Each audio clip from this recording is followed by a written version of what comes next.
Hi everyone, Jan here from Fursdon House again. Wanted to share with you a flip through video. Actually, it's the second of the two videos that I'm offering. What I wanted to do was use the pressed flowers that I've made. My husband made me a very large flower press. Fantastic job.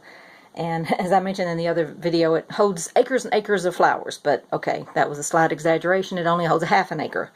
It's rather heavy, but it is fabulous, and I wanted to use some of those flowers that came out of there. He is our gardener, and he loves to garden. I hate gardening. It's especially in Alabama. It's hot, humid. Mosquitoes are big enough to carry away your young children, and it's just not something I've ever enjoyed. But I love the fruits of his labor. They are so pretty. He's planted so many different things, and it was just wonderful to be able to press those. And so what I've done this once before, but I did this a little bit different.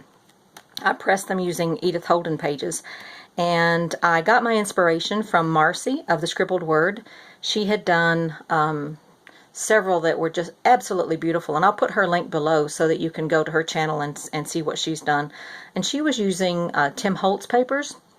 And oddly enough, I looked at those papers and I immediately thought of Edith Holden pages. So, and you all know my affinity with Edith Holden pages, her work and beautiful artwork and what have you. It's from the Country Diary of the Edwardian Lady, and it's a diary that she literally wrote in 1906. And so what I've done is I've taken those pages, the actual pages, not photocopies, but the actual pages, and instead of just offering pages this time with the pressed flowers, I decided to go ahead and do an envelope.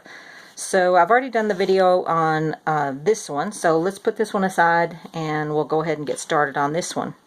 Sweetest little bunny rabbit. I just April, what do you expect? Just gorgeous. And I've tied this one with some seam binding, and just very simple. Is that beautiful or what? Again, I just love her artwork. And then on the inside of the flap we have lady smock is the type of flower here, the purple one. And then on some of my favorite trim, this is my all-time favorite trim. I just loved it, and it worked perfectly. The green leaves, quite a lot of fun to get on there, but anyway. And then on the reverse we have all kinds of flowers. We have the chiff chaff, the willow warbler, try and say that one a lot, sand martins, and I'm not sure what that is.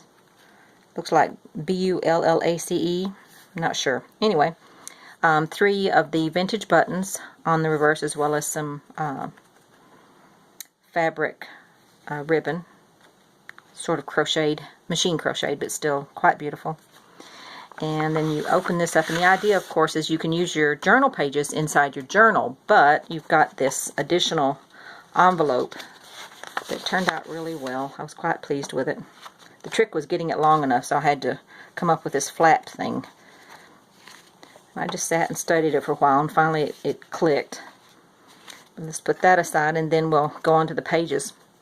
There will be 6 pages in every envelope, and I've put on the very bottoms inside the shapes that you'll see the names of the actual flowers that are pressed. This one is an entry from her diary in the month of January. And this is the pansy. These are smaller ones. I had larger ones where they had more purple in here. And I think there might be another one in this packet as well, but these are the small ones, and I thought they were so sweet. And then on the reverse you'll see the reverse, the writing area for your journaling. And you can literally just put these inside your journal, mark them up, however you want to do it. They're a bit large, but they have to be to accommodate the pressed flowers. So, and then I've distressed the edges with ink and did a contrasting thread around there. So that's the first one. And here is the second one. This is dianthus. My mom always called these, and my grandmother, they always called them pinks. You can get the name obviously from there, but the official name, more or less, is dianthus. And this was entries from October, it looks like. And again, you've got the reverse. These flowers turned out so well. I was so pleased. I learned a lot about how to do this on this batch. My first batch was strictly trial and error, and they came out nicely. I really liked them.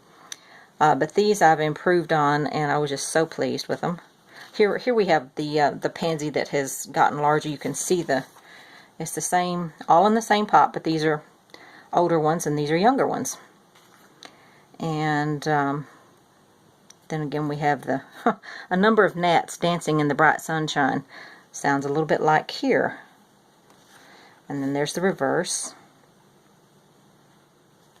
And there.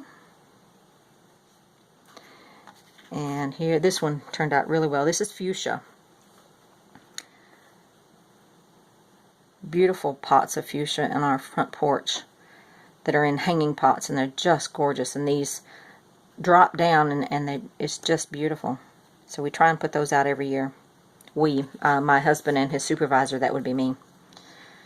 As I said, he is our gardener. Thank God he is. He's just a wonderful gardener. But I do some of the manual labor just to help him out whenever I can, because he travels a lot with his job. But he is the genius behind it all. And this one is a dogwood, and I learned this time from my husband that there are many different kinds of dogwood. I was thinking there was just one, and what I'd done was pick this one and another one from a different tree, thinking it was completely different, and he said, no, it's all dogwood, it's all different. So I thought that was very sweet. And learning something. It's not going to make me a better gardener, but there we go. And then the last page is the month of October. And this is heather or lavender. This is probably one of my favorites. Although, I don't know, the dogwood's awfully pretty, and so is the fuchsia, but they run neck and neck with this. So there's the reverse of that one. So here you have it again, 6 pages that are going to be offered for sale in my Etsy shop. And I'll put the link below. And I'll also put Marcy's link below. She's the one who I got this inspiration from the scribbled word. And I'll put that link as well. If you would, let me know what you think. If you would like, subscribe to my channel, and you can see whatever else I'm coming up with. I've got a lot of things in the hopper right now, but I'm enjoying myself, trying to keep busy. My granddaughter, who lives with us, is visiting her mom in Japan for 2 months, and the house is outrageously quiet, so I'm staying a lot in my studio to keep busy. So, beautiful Saturday morning here in Madison, Alabama in the month of June. Hope you're having a blessed week, a lovely weekend. Take care, and I'll talk to you soon. Bye-bye.